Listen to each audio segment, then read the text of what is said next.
he chose at the end to go to the special forces route, the chances of getting hurt in Lebanon in the first invasion and being saved quickly is very low. You can't send helicopters, you can't send even tanks because of the ambushes and the forces that are there. It has to be by foot, it had to be commando forces. The values we were all basically taught, he was living by, and it was his decision to put himself there. It was Eitan, that was him. The rest of us didn't take that route.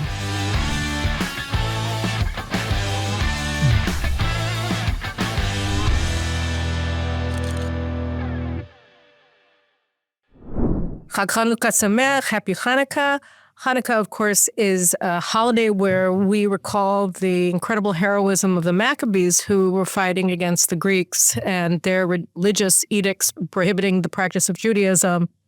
And it's a time to really think about our heroes in Israel. So in the middle of the month of Kislev, we marked a day to honor the wounded in this war.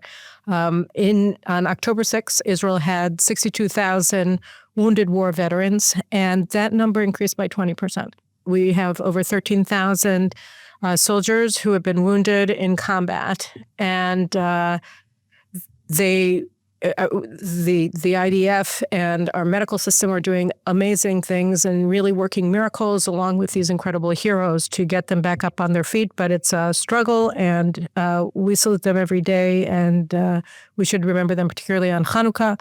And the other people, of course, that we have to remember are the over 800 IDF soldiers who have been killed fighting this war. We talk a lot on the show about how incredible our victories have been, and all of them are the result of the heroism of our fallen soldiers. And I thought that marking Hanukkah, a good thing would be to talk to the family of one incredible hero who fell on the eve of Rosh Hashanah, Eitan Oster, who was a team commander in the Egoz commando unit that was fighting in Lebanon at the very early stages, even before the actual uptick of the invasion. And Eitan was a stellar student of my husband. And so we were very affected when we heard the news, and we went to the Shiva and we met his extraordinary family and agreed that we would talk about him on this show. So I was very, very glad that Udi Oster, one of Eitan's older siblings, was able to come to tell us a little bit about one of the many fallen heroes, an extraordinary young man, Eitan Oster, and what he did. So first of all, Udi, thank you so much for joining me today on the program. Thank you for inviting me. Well, let's talk a little bit about, it was Erev Rosh Hashanah, and finished cooking, and I'm sitting in front of the television with my husband, and we saw this video of Eitan wishing Chag Sameach to your family. And my husband was like, hey, I know that guy. He was great. He's my student in Modi'in. And then we just realized while we were watching it that he was killed. So tell me about that day. What happened? It's Erev Chag. How did it happen? What was going on in Lebanon? So I'll start with the context as a family of like what we went through, and I'll go to Eitan. So Eitan used to send us it seems like it was my mom request whenever he got in, was Gaza at first for a few months, and then he comes out, Rafiach, and then he goes back again. And every time before he entered, he used to send a close family, just siblings and my parents, this video. And the video was almost a little bit humorous, but also pretty deep. And he sent it just to the family. So we, some of us at least, are a little sarcastic. We've been, using to make fun of him when he came back. I was like, dude, what are you? These videos are pretty, heavy. It's just the family. It's not,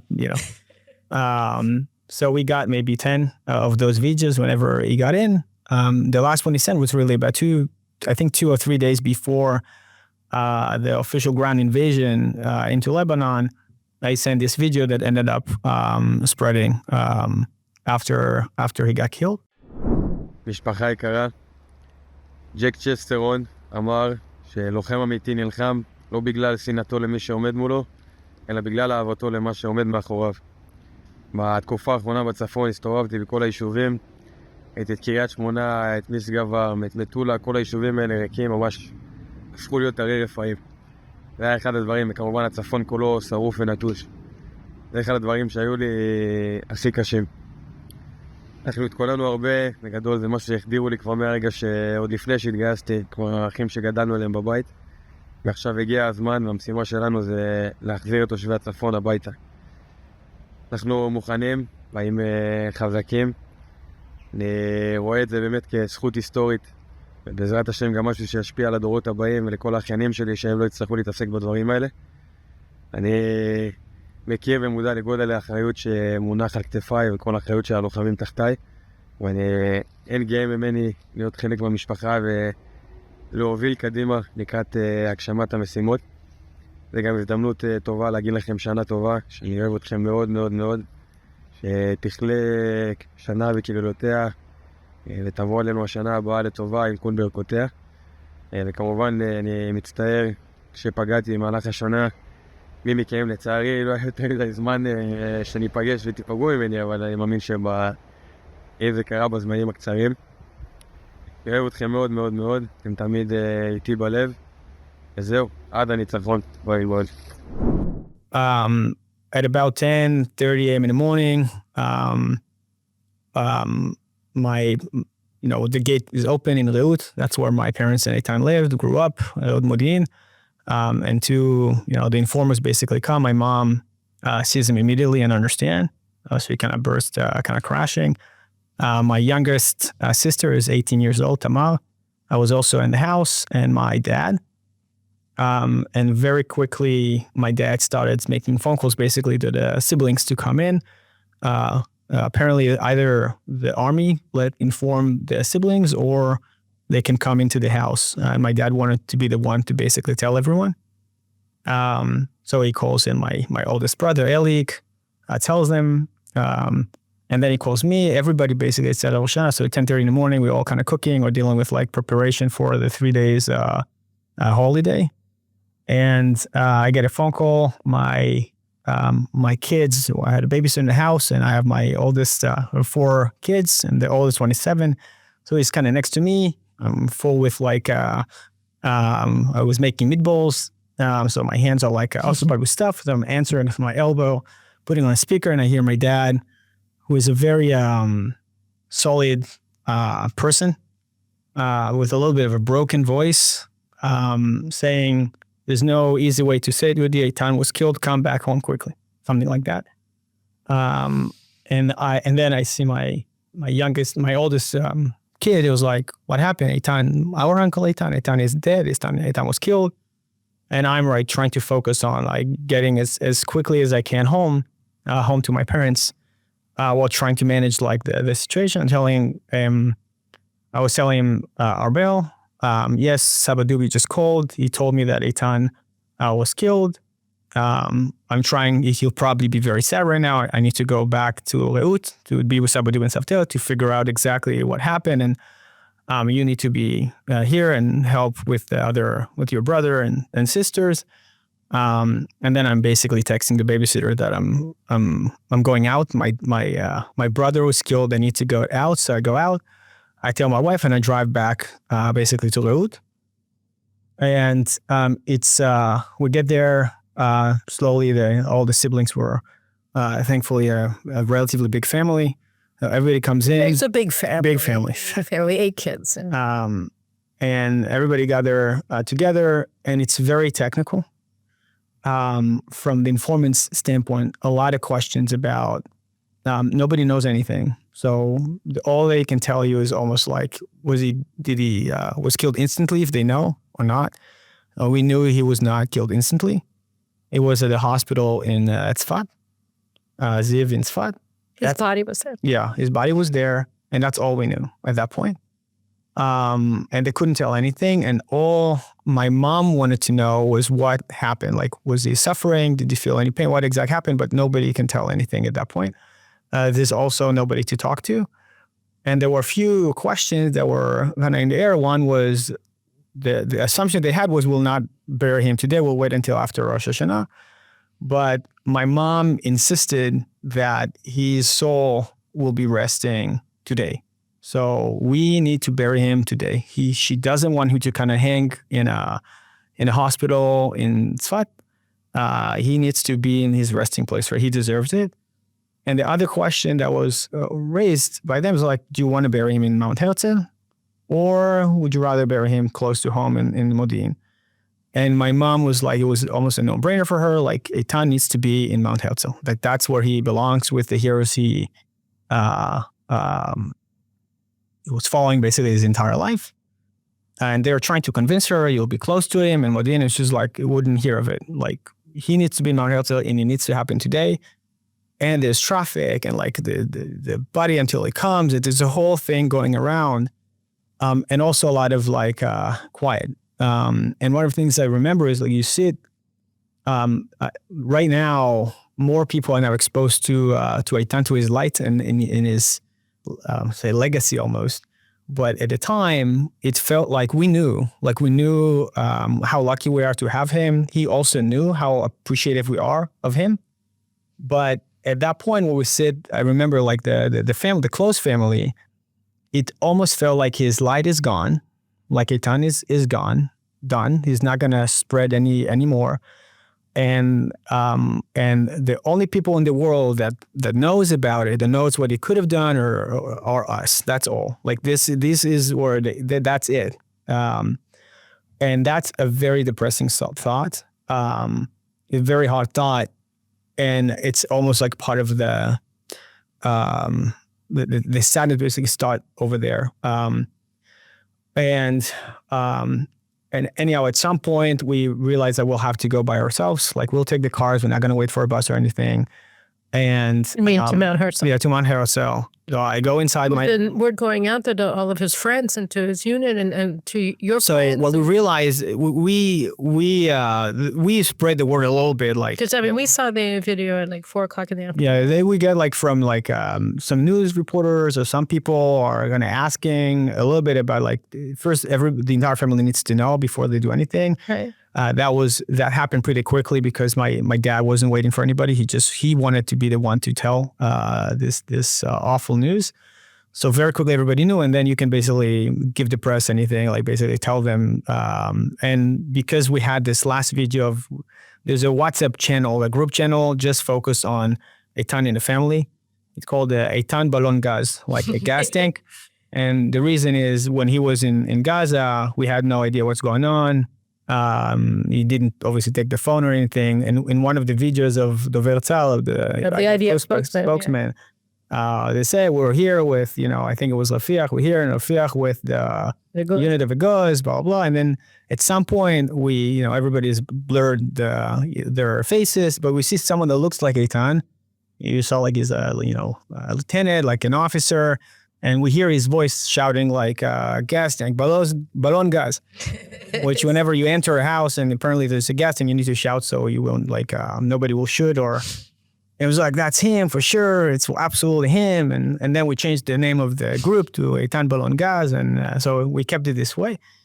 And just the last video we had in that group was his video before he entered Lebanon. So we just shared it with, I don't even remember how we got to like that big media publications. So we get in my car. I'm like in the driver's seat, my parents sit in the back. And at that point, the first time I see, I don't know how many people are aware, but since October 7, I don't remember it before, we had many fallen heroes, civilians or soldiers. And usually the city comes out and say, please honor, if you can, take flags and stand outside the streets with an Israeli flag to honor the fallen heroes. And I myself took part of some of them. Initially it was real, and then we had more fallen soldiers and life had to go on. So at some point I was like, okay, I'll try, but if I can't, and at this day I'm going outside. Now I'm the one in the car. Wait, did you drive your own car? Yeah, I drove my own car. Everybody took their own cars because the bus couldn't come. There was like traffic and we didn't want to delay. We wouldn't delay. And I remember we're going out to Galil Street where in Reut, and we see all the people with the flags. And two things crossed my mind. One, okay, you can't roll it back. Like the news are out. Up until this point, it's like just us in the room. So maybe we'll all pretend it didn't happen. and it's okay. And we'll just go, Eitan will be back in a month like he used to, and we'll laugh about, oh my God, you had no idea what happened. That's kind of was almost a real thought in my head, in my brother and sister's head. But when you go out, it's like, oh, the rumor has spread. Everybody knows that's it. It's real. So it hits you. And the other thing that happens is, before we felt like only us, we were the only one aware of him. And now suddenly all the people that came out of the flag as complete strangers, they came out because of Eitan. There's no other reason why they would stand with the Israeli flag. They came to honor him. And that gives a tiny little bit of comfort and maybe energy, power, because you see that his light isn't really, it's not just us. There are other people who now kind of carry a little bit of his light, carry a little bit of the burden. And I remember even the person, like, it kind of ends and we, breathe in because, all right, we're now heading to Mount Herzl. And then, 200 meters afterwards, there's another guy with like a flag, and it's like another boost of a little bit of energy. Going back, like afterwards, I thought a lot about like the way Eitan spoke about his role, even pre-October 7, like we're all part of a chain. I'm going to probably talk about it soon, about the way he lived his life. But that kind of made it real, because it was basically a chain of flags of Israel. We all kind of a part. Those people I don't know, are not part of like some kind of a bigger image or bigger picture. So tell us about what. Yeah. What, first of all, so I remember one of the things that when I met with your family, they were talking about how essentially Eitan was the tip of the spear. I mean, the very tip in his unit that that the army had to be convinced that we could actually do the operation. And Egoz, which is a commando unit that started with Golani, and they're mainly focused on Hezbollah in the north, and that they were sent in months before to do these small raids of Hezbollah positions. And so they were the ones who essentially proved to the IDF higher command that the IDF could do this, right? Exactly right. And he pushed for that. When his team came out of Gaza, they basically went up to Lebanon. And when was that about? That was about a month and a half before the official ground invasion, before Rosh Hashanah. So it was like in July or something along these lines, yes. And he insisted, basically with everybody he could, the commander of Egoz, and the battalion and up the ranks, that they should do raids first, like maybe relatively close to Miskavam and the border, and then deeper into Lebanon, both to understand the topography and geography of what's happening there as a preparation for the ground invasion, as well as maybe even more importantly to infuse confidence in the people, higher ranks and the foot soldiers, that this is possible. And he was pushing really hard. Now his team was just about to get released from the army. Like they were like done with their service. Yeah. So they had maybe 2 months left. Like they all kind of, most of them are now post their army service. And there was a question internally, like, would you now go and risk yourself in this very, very high risk special operations, beyond enemy lines, if you're like just that close, survived the entire war just like close.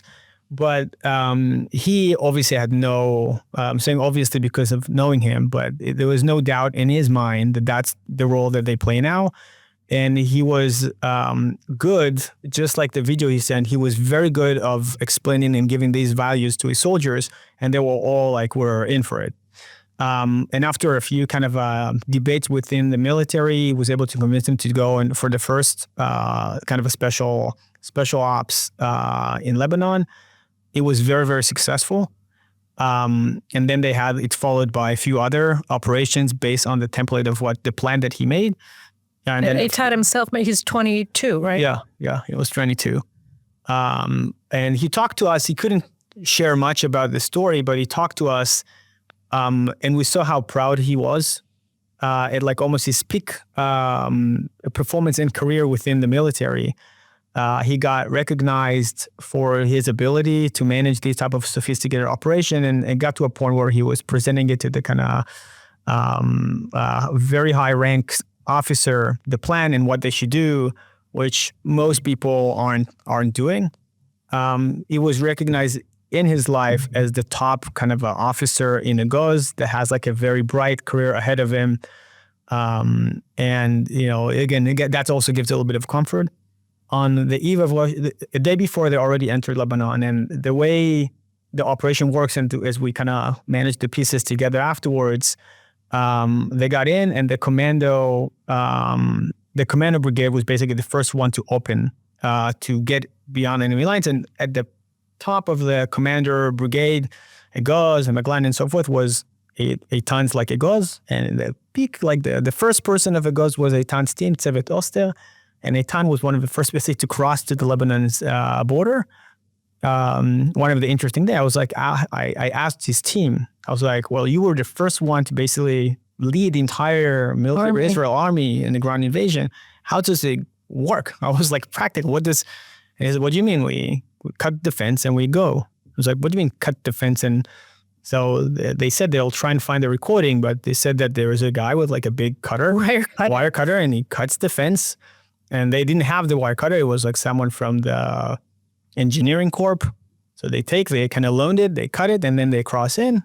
And he said that the first debate they have as they crossed was between Eitan and the guy that owned the wire cutter. Who gets to go? It's like, where did you put the wire cutter? It's like, it's right next to where we cut. But where is it? Bring it back to me. And there's a whole kind of like the small pieces of things that you don't hear about. They got in the first night. They usually operate at night. They operate at night. The day they kind of rest, it went very smoothly.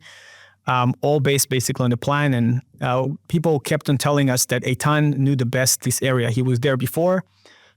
It was one of the reasons he insisted on being the first and not let anyone, other teams or he believed that they're equipped, they're the most professional team. And he himself knows this topography and the plan of the mission the best, and he should lead it. And afterwards, Eviatar, one of my younger brothers, older than Eitan, told me that they were talking just a day before. He and Eitan? And Eitan told him, I'm fully aware that the mission we're heading towards is very dangerous, and I've already accepted that I may not come back home. And Eviatar asks him, like, would you rather choose a different mission, be again part of the war, but you know, you guys we've been fighting since October 7th. Your team is 2 months or a month away from finishing up getting out. Would you rather choose, like, usually you can maybe swap with, and it was like, I wouldn't hear of it. He said, I and my team practice, like, exercise and trained for this specific moment. We are the best at that. And there's no way I will have anybody that isn't as good as us doing this mission. Like, it's not even a question. And I'll make sure the team feels the same way. Like, I'll work with him to make sure we're all in the same. That was one of the things that was so remarkable about Eitan is his ability to inspire others. You know, there's something, sometimes the student or the young person who tries to imbue kind of the historical consciousness in others sounds like he's just showing off, or you know, or people are like, why are they talking about Herzl again, or whatever. And Eitan just incredibly charismatic. I mean, he would. Your mother told me this story. I think that he took his team to Kfar Etzion in like they could go on a fun day, and he decided to take them to a museum of the fall of Kfar Etzion, of Gush Etzion in the War of Independence in 1947. It happened, and he that was what really he was inspired, and he was able to inspire others. What I specifically this one of the so-called benefits of being in this spot is you get exposed to a lot of things that I had no idea. I knew who Eitan was. I don't think I realized how deep, how how both charismatic and how deeply like the values that we all kind of share, he lived it. Like he lived every piece of the things we talk about, like you said, Herzl, he actually lived it. And one of the things we get exposed is those like recordings, whether like a WhatsApp voice message he sent to his friend as they were in Gaza, or this recording of him talking with his soldiers on like kind of a fun day, 3 days before the war outbreak, 3 days before October 7 on Sukkot. And I listened to it and it's almost like shocking, both how he realized before the war, what may happen, what his generation needs to carry. And I relate specifically about that because I really like, just I can read just a quote of what he said, like translated into English. He's speaking basically the story of Gush Etzion. They're all there. They kind of help renovate or like fix it. If you send us also the video, we can also. I'll also share with you the video.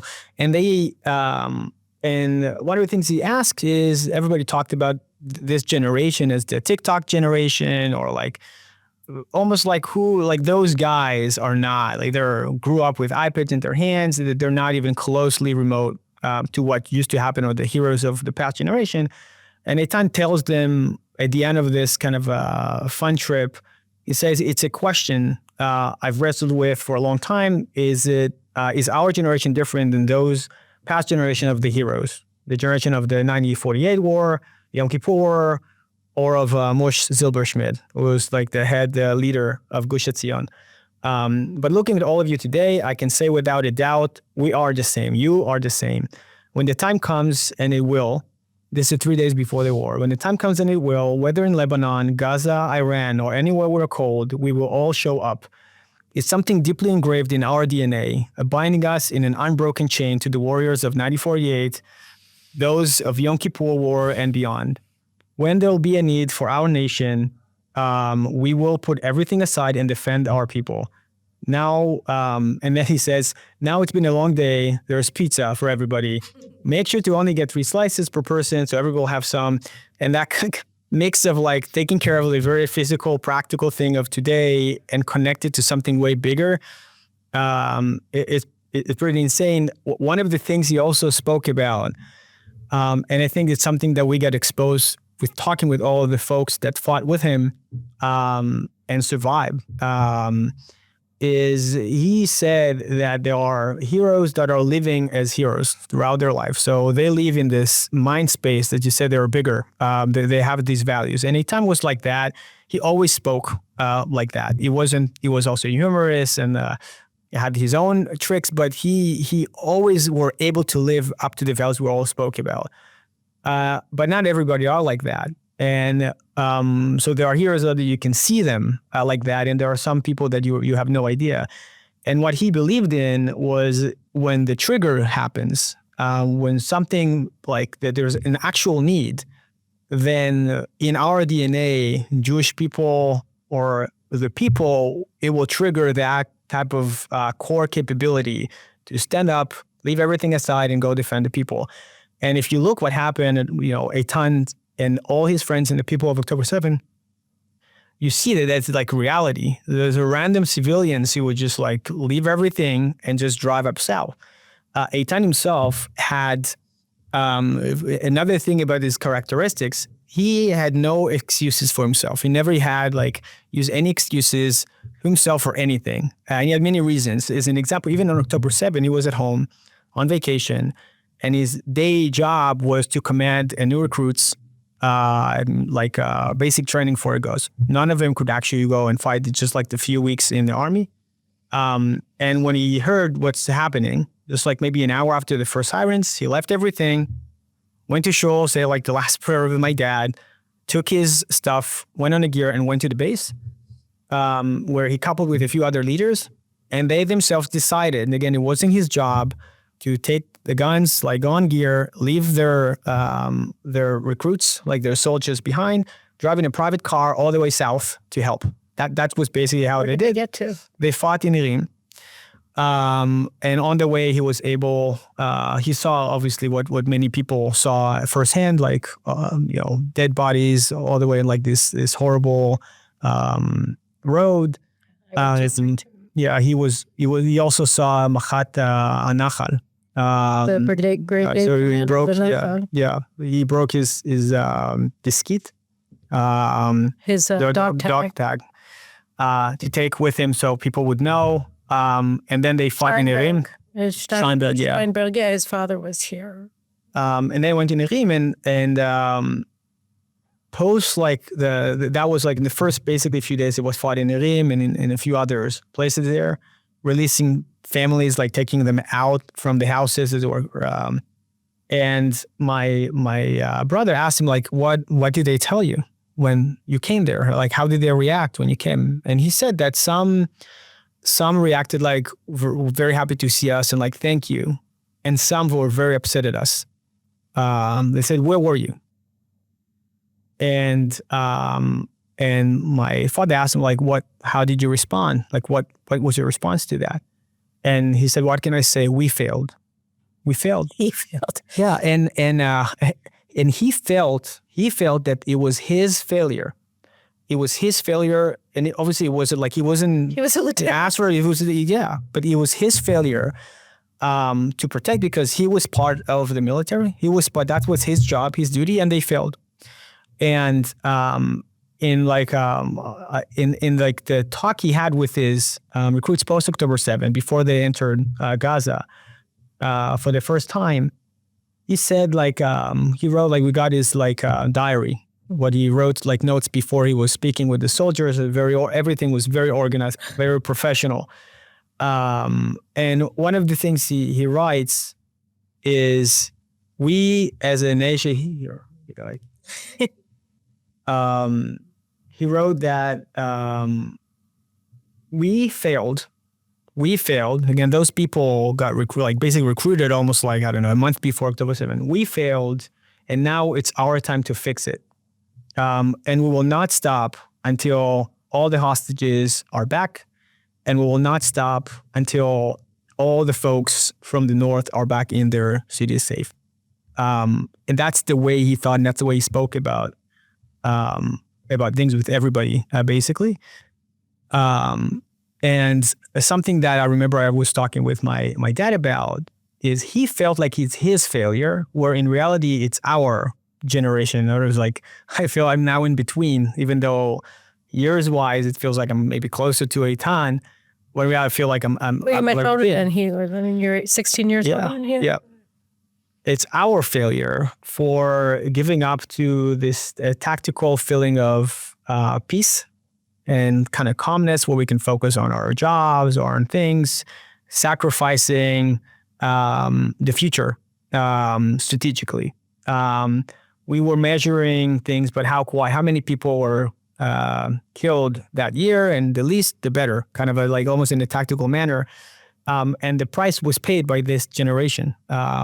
And it was also very important for Eitan, as he spoke in all the videos. He didn't speak about himself at all. It was always like, I'm good, I'm happy, I'm ready. We're all good, happy, ready. We slept. So what was he like? I mean, he was a hero, and he was a hero in his lifetime, and he lived by heroic ideals of Israel's heroes that preceded him. But what was he like as a brother? I mean, what was he interested in? What did he talk about on normal stuff? He was so I think it's the family in a way. Our family have 8 siblings. So they were the first batch of 4. This is my oldest brother, Elik, and then Mirav 2 years after, and 2 years after it's me and my twin brother. Not 2 days, 2 years. Don't put too much on 4 months. 2 years. And then after I have 4 kids, so I can imagine why my parents took kind of a break for 7 years. So they took a break after the first batch of 7 years, and then Eviatar was born. And a few years later, it was Eitan, my sister, and then Eitan, and then Tamar. So those bottom 3 are basically another batch, and Eviatar was kind of in the middle, jumping between the 2 batches. And Eitan always wanted, from very young age, 4 years old, always wanted to feel and be part of the older batch. So the way he spoke and the way he behaved, he always felt like he needs to carry himself as an adult. And I remember I was with my wife, Sarit. He was, I don't know, maybe 6 or 7. We said, let's have a fun day. I'll come back. We'll go to the mall, can buy some candies or ice cream. And I'm walking with him. And every time we would have walked or talked, his discussion, he would open up the conversation. It's like, so how was work? Also, I tried to have like a deep voice, like, how was work? How was with Sarit? And I was like, Eitan, work is good. Well, you want like an ice cream? Well, let's go get ice cream. And even that simple question, he would like, I don't know if you want ice cream, can get ice cream, but kind of, it's up to you, what you want to do. And as he grew up, he also became very important for him to be the mediator. So we're very close family, but as a close family, you also have like the debates. Where are we heading on Shabbat? Is it good for us? There's kids, and there's all this kind of a family interaction. And Eitan would like send messages to me, are you good with this? And then he would send messages from like very young age, like 9 years old, trying to make peace, make sure everybody is like together. Everybody's happy, mommy's happy, dad is happy, the families are happy. It was very important for him that we all kind of stick around together, we all come to Shabbat. He would always give up his room for the family that would come in like host for Shabbat. So it's like a 25 hours time where we all have to be stuck together as religious family. And Eitan will always give away his room. Now, when he was young, we say, okay, fine. Kind of, I would say, makes sense. Very nice of him. He did the same thing after October 7th. So he would come like, I don't know, for like 24 hours or 48 hours break from one operation to another. And then some people like come to the house for Shabbat. My mom insisted that nobody touches his room. So whenever he comes as a surprise, he'll have everything ready for him. Completely understandable. She wanted to make sure that he feels like everything is perfect when he comes. But Eitan would sleep on the couch and let other people go into his room. He would come back home and he would cook for Shabbat. He would clean the house. He would do like barbecue outside. He would talk to Tamar and ask her about school as if like we're all like nothing happens. As if he was growing as a normal person. And that was very much like him from a young age. And he stuck to his character even through this really rough time. And you can have him on the calls that my mom recorded, maybe anticipating something bad at some point. You can hear that he talks about the fight they had in Hamed in like Gaza. And then he asked Tamar about like the last exam she had on UBET, like on 12th grade. You're like, in what world would that be something that you even think about where you're fighting with, people are getting killed? Like, and that's kind of the way he was. From a very young age. Something that I think the dissonance between how he died and the character that now everybody, or hopefully most people will learn to meet or to know, and how he was as a kid. So when he was 7 or 8 years old, he was very afraid of stuff. He was afraid of like thieves at night. He was afraid of like the darkness. And those combined together made him not want to go to sleep at all. He would like go around the house and kind of check that all the windows are closed and the door is locked. And he would not go asleep. And that, lasted for like a few months. And my dad at some point said, look, he can't grow up like this. And his solution to the problem, my dad, was I'll wake up and we'll do like a guard duty, right? So you'll guard the house until midnight and then I'll wake up and I'll guard the house until 5 a.m., 6 a.m. Then I'll wake you up and everything is fine. And my dad actually did it because Eitan used to wake up. To make sure. And it's pretty funny when we told his soldiers that. He said, oh yeah, we're familiar with that, tactics of waking up, making sure that you guys are in guard duty. But as you can imagine with, 8 siblings and so forth, this is not, I can't imagine how my dad survived even 1 week doing it. And Eitan, he was maybe 8 again, 8 years old, also saw that on my dad, that this is too much of a toll. And he realized that it's up to him to manage the fear. Nobody, it's not gonna, the help from outside it's up to him and he's capable. So he took a knife, like a kitchen knife, and he took it to his bed and he told my dad that he's good now. Like he's no longer afraid, he's fine. Like he doesn't need to wake up at night. Where truth was, he was really scared still, but he was learning how to manage his fears. And he got really good at this. And one of the things that his soldier told us, it was also prevalent in the last battle, was Eitan was always the first one to enter. Every place, every hidden, like it's called a itur, every area, he would be the first one to enter, even though the methodology of a platoon leader or a team leader is you have someone else going in first and you're second or third, again, depends on the mission. And one of the sayings in the army, in Hebrew, you say like echad elai. So the commander would say echad elai, like a soldier comes to me. One at a time. One come to me, and then you put him in the front, and the first person goes, and the commander behind him. And they all said that Eitan was never a echad elai commander. He was never saying echad elai, was always the first one to go. And the way Eitan managed the fear, it's not like he wasn't scared. He managed the fear by saying, I'm going to cope with that. I'm going to manage it. So I'm going to take control and I'll be the first one to go in.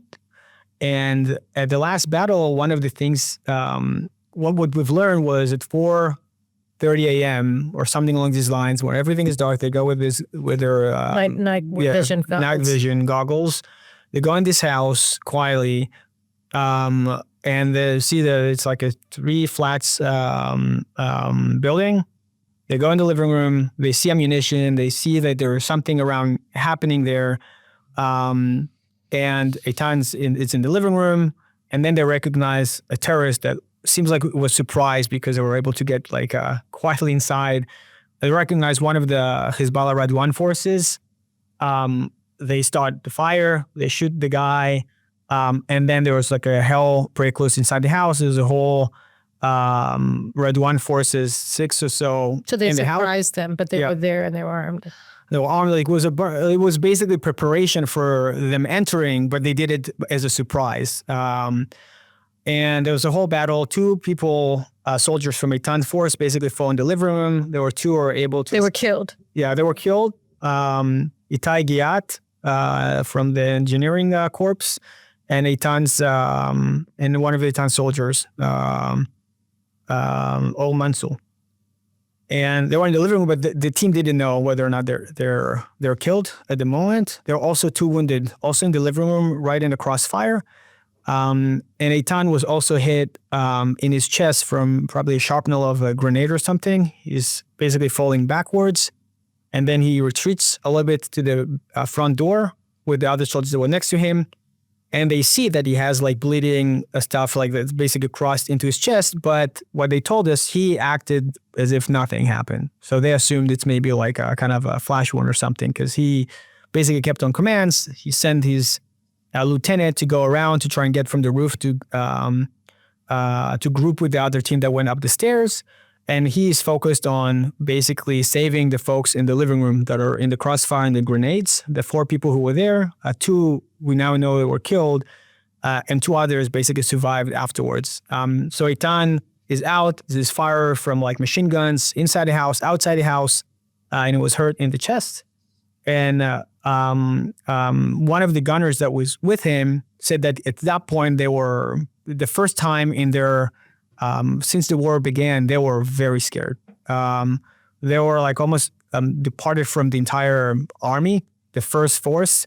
It was very clear that until everything clears out, there's no evacuation by helicopters, by anything. Because the topography was so bad, right? I mean, it was a crazy sort of area. It was covered by scrub and you like went bushes down. And trees and boulders. Yeah, it was impossible. Yeah. No, go on.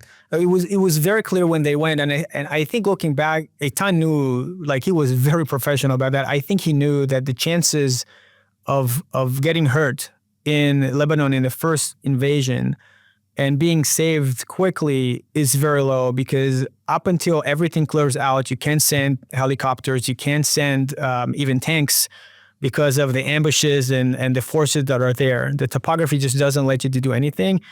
And the army didn't want to repeat the same mistakes of Lebanon, the second Lebanon war, where on day 1, an hour after, we had like 3 tanks up in the air from like ambush. So that's why it has to be by foot. It has to be commando forces, and only after they finish their job, you'll be able to get the heavy guns. So as he was hurt the first, it was pretty clear there's no chopper coming in the next 20 minutes like you now have in Gaza. So he got hurt, went back, and Rosio, the guy next to him, he said, I was scared that at that moment, Eitan will say, Echad Elai. He did not want to be the first person in the room because there was machine gun right on the door. So Eitan was looking at him and he says, come to me, not Echad Elai. And he was behind him. So he put him behind him. Maybe he realized he was scared and he wanted to show, to lead in from the front.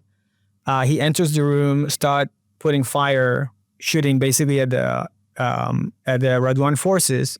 And they all lead their machine guns now to Eitan. 2 soldiers that were there were able to run up the stairs. And basically, again, we learn after the fact that he saved them their lives. And then Eitan get hit on both of his thighs very high up with multiple bullets of a machine gun being thrown in one in the helmet that doesn't penetrate, but probably shock him out. He basically falls at the entrance to the house. And lose consciousness for a few minutes. And the guy was next to him. What's his name? Rosio. The guy was next to him, Rosio, called us on Rosh Hashanah a few times. Now, what we end up learning is that the battle lasted for 5-6 hours after Eitan was fallen.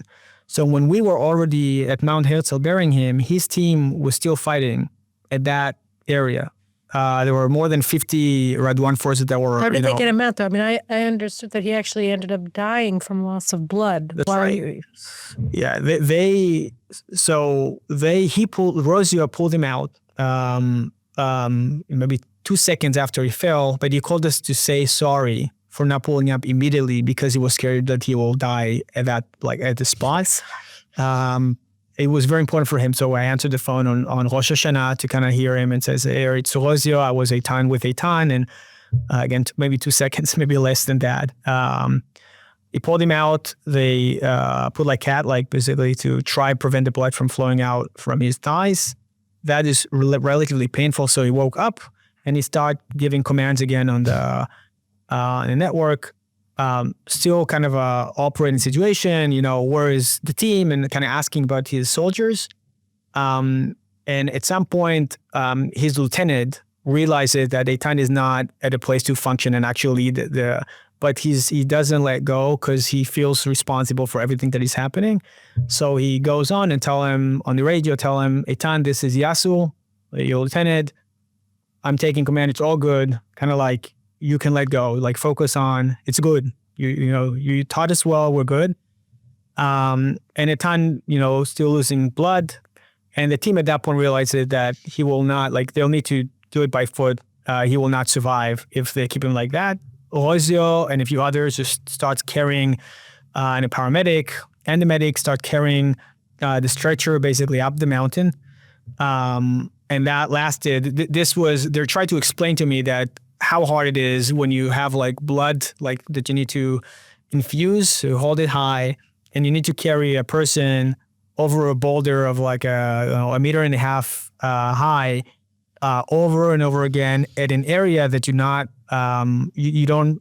super familiar with, because Eitan was the main navigator and you had another one, the main navigator, who was stuck at the house still fighting. That took them about 4 hours going up this steep mountain. And after the fact, we learned that some people tried to help Rosio and swap him with the stretcher because and he said, I'm not leaving him. I'm sticking around to my commander until I see with my own eyes that he goes on a helicopter safe.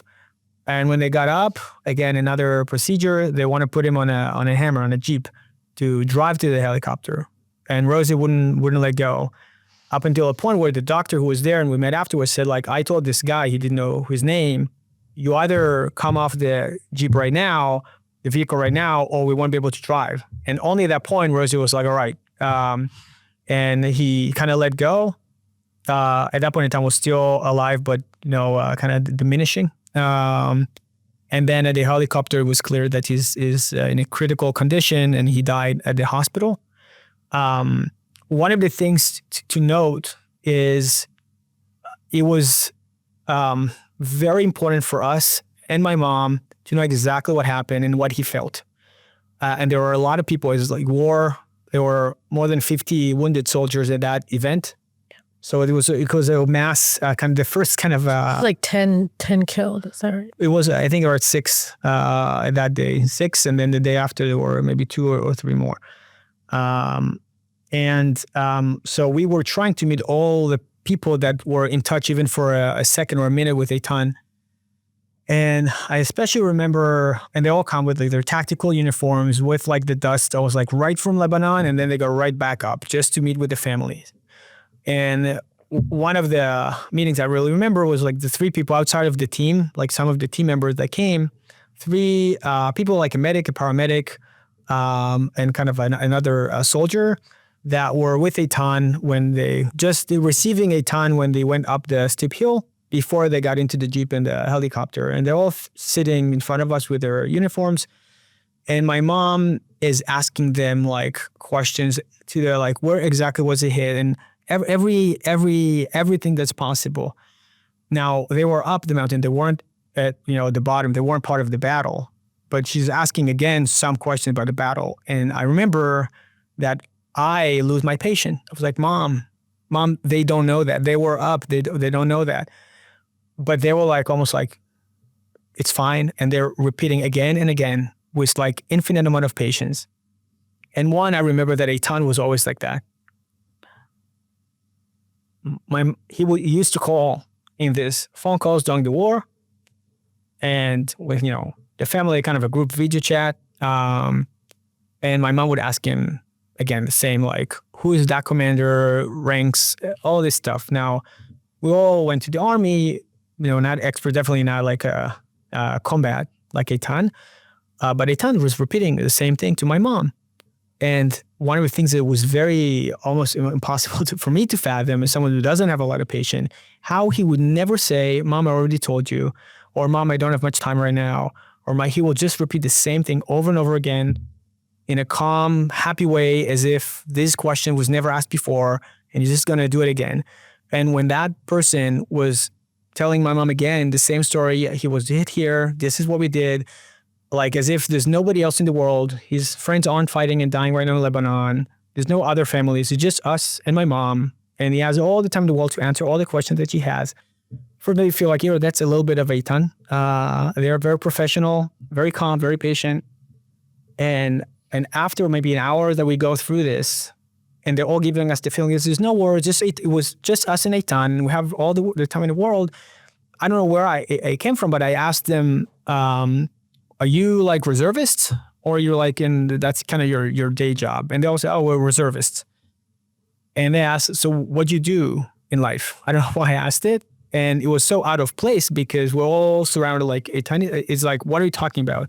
Everybody looks at me, and the 3 looks at me like, it doesn't matter. Almost like, who cares? Who cares? It's a different world. Like, this is not a time where we talk about that. This is not the world we're in. And I said, I care. Like, what do you do? And then one of them says, I'm studying in some random college, construction or something like engineering. The other person says, I want to like study medicine. And the third says, I think I'm going to start like computer science, again, some random college. None of it was like super, you hear their stories and why they did in the beginning of the war. They're like heroes, like the definition of heroes. But when they like take off their uniforms and what they actually do, these are just random people. It's not Harvard, even though Harvard right now is something else, but it's not Harvard. Better to go to a random college than to go to Harvard.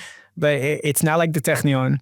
It's just a random like, and place. So I felt so proud to be part of this nation where those random people are heroes and they just walk among us. It's not like they don't say anything. They don't write on LinkedIn, oh, I was in this battle and that's what I did. And also I felt like I don't know how to solve this problem, but in my company, when I interview, those people would not pass the bar to even get into the interview because they just haven't, like, what do they have? They have like, I served in the army. None of them, Eitan would not write, I was a team commander in Egoz. It's just not his character. This is not, he just say I was in the army for 4.5 years. That's it. He would not tell anything about it. He's just like, that was his job, and now he's trying to do something else. And those people would do the same thing. And I was just like, oh, he doesn't have the experience, I wish in the LinkedIn there was like, what do I do as a person? And I can click and see, this is the battle that was in. This is what I did. This is something that to keep in mind. And one of the things, Eitan recognized it, by the way. And the two things I remember about it, one... Because your family, just to go back a second, I mean, you guys are all brainiacs. I mean, you're brilliant. Your father is the head of the Ministry of Defense of Israel's version of DARPA. He invented the laser. I mean, it's like, not the laser, but the laser. The iron beam, yeah. Iron beam. I mean, and all of you are... And Eitan was a star pupil of my husband who was teaching him cyber warfare. So, I mean... you're all very, very bright. And he just sort of, like you said, he would talk to your youngest sister and say, how did you do on your test while he's in the middle of battle? I mean, he was in both worlds, but he decided that he was going to go in a different direction, and he didn't make a lot out of it either. I mean, he just went and did it. And yeah, it's a little comforting even. I remember on Rosh Hashanah, we basically had 3 days to spend together. And there are two things that you almost... mean before everybody descended on after you? we descended you on the Shiva, on the kind of Shiva, as we didn't really have a Shiva. And there's two things that happen automatically. One is you try and find areas where I wish I could tell him this. He didn't know that, kind of remorse of like something that we're missing. That, if I just knew, I would have done.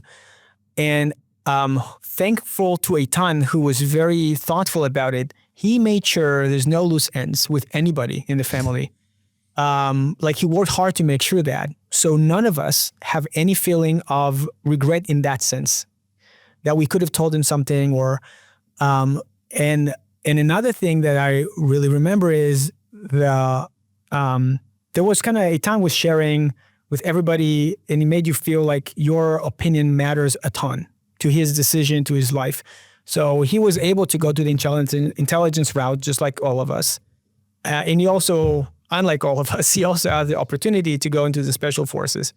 And it was a real debate. It was not the kind of, your husband may know, but he was not like all I want to do is like be a command like Charismatic, like the Navy SEALs. He had the opportunity to do other things. He was very interested in like the tech. It was very bright in like physics and computer science. And he didn't also see his life as like, I'm going to be a military career at all. It wasn't like the definition of what he wanted to do. And it was really talking with us, should I go there? Should I go here? And, we had like kind of a debate in the family as if our opinion mattered that much. But what was clear, he chose at the end to go to the special forces route. And it was very clear that the values we were all basically taught, he was living by. And it was his decision to put himself there. And it wasn't something that like I influenced as much. It was Eitan. That was him. The rest of us didn't take that route. And one of the things he told my dad just at the beginning, like I think mid into his like training. So one of the missions, a training they had was to go in the Ramat Golan, Golan Heights, undercover, as if it's Lebanon, and be next to like the main track where hikers in Israel, like families go, undercover, like camouflage in the bush, in the siach, and so nobody sees. And Eitan writes to my parents afterwards and says, that was like exactly how I see myself. I want to be there for Israel, for our people, without them knowing I'm there. And that's very much like him, and it seems like it's very much like a lot of other heroes that we now get to see and experience. And another thing that we heard from one of his students at Bnei Akiva, like he was the youth group, the youth group Bnei Akiva. So he was like a guy there, an instructor. Yeah. And one of the activities he had with him was He said that on the Memorial Day in Israel, everybody talks about the fallen soldiers, fallen heroes, the fallen soldiers, and nobody talks about the heroes that were there, but they haven't fallen. They're within us. And I'm going to talk to you about those people. So we had a whole kind of activity about the people who are still alive that are fortunate not to have died or to fall, but to recognize that they're here, they're with us. So that's kind of another perspective that he had. What are you guys doing? What are your thoughts about what you want to do to, memorialize him? I mean, he was such an extraordinary young man. It was important to Eitan while he was alive to educate and to share the values. We now know that he was pretty good at it. He helps us a lot with the materials. And the main thing we want to do is also share that as if he is still here. So how to share the values that he thought was very important. He lived by with other people through his image. And we're now formulating exactly the what type of program, like youth program, or how we want to kind of take action with that. But that's something around the educational route. It was important for him. He did it with his soldiers and anybody that interacted with him. And we would like to have that carry on. And your family is, you guys are having a horrible year. Yeah. Because not only, because Alec, your oldest brother, when he was on his, riding his bike to visit his grave on Mount Herzl, he got hit he got hit by a truck and he's in the hospital. So first of all, we should all pray for his speedy recovery, Eliakim ben Yael, in our prayers. And also, can you tell us a little bit about how he's doing in your family? Sure. Elik is stable in a sense that there's no life risk anymore. And he's starting the kind of rehabilitation back. But it's a long process. It's a very long process, and we all are hopeful, and at least the doctor said that there's no reason not to be hopeful and optimistic.